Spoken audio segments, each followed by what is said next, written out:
इस दुनिया में ताकत सिर्फ बड़े होने से नहीं आती। कभी कभी सबसे छोटा जीव भी सबसे बड़ा हौसला दिखा देता है।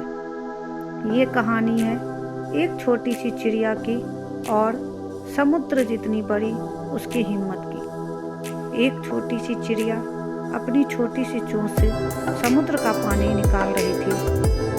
वो एक एक बूंद उठाती, उड़कर दूर गिराती और फिर वापस लौटाती। लोग कहते थे ये नामुमकिन है, लेकिन उस चिड़िया के लिए ये नामुमकिन नहीं, जरूरी था। तभी वहाँ एक दूसरा पक्षी आया। उसने चिड़िया को देखा और हैरानी से पूछा, बहन, ये तुम क्या कर रही हो?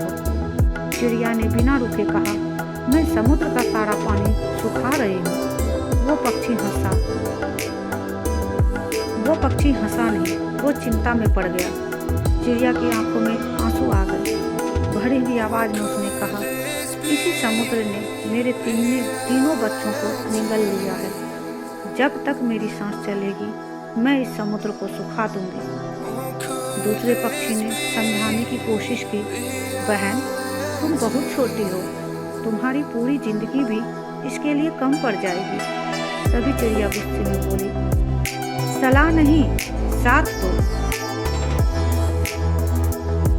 दूसरा पक्षी चुप हो गया और फिर वो भी पानी निकालने लग गया। दो पंख, एक मौसम। धीरे धीरे वहाँ और चिड़ियाँ आने लगी, कोई छोटी, कोई बड़ी, और फिर पूरा आसमान को उठा, सलाह नहीं, साथ दो, सलाह नहीं, साथ दो।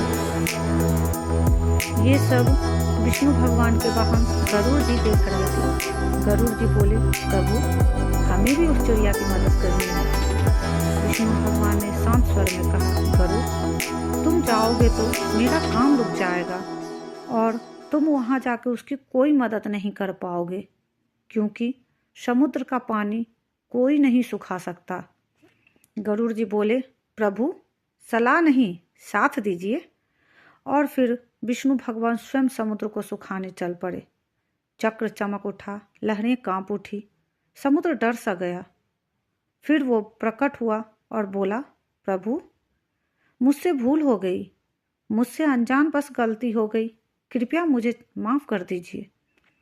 और फिर उन्होंने चिड़िया के तीनों बच्चों को उसकी माँ को लौटा दिया। आंखों में आंसू थे, लेकिन दिल में बहुत शांति थी। वो बहुत खुश थे अपने बच्चों को पाकर। इस कहानी से हमें एक बात सीखनी चाहिए, जब नीयत सच्ची हो और साथ मिल जाए तो भगवान भी मदद के लिए आते हैं। इसलिए याद रखिए, सलाह नहीं, साथ दीजिए, साथ दीजिए, साथ।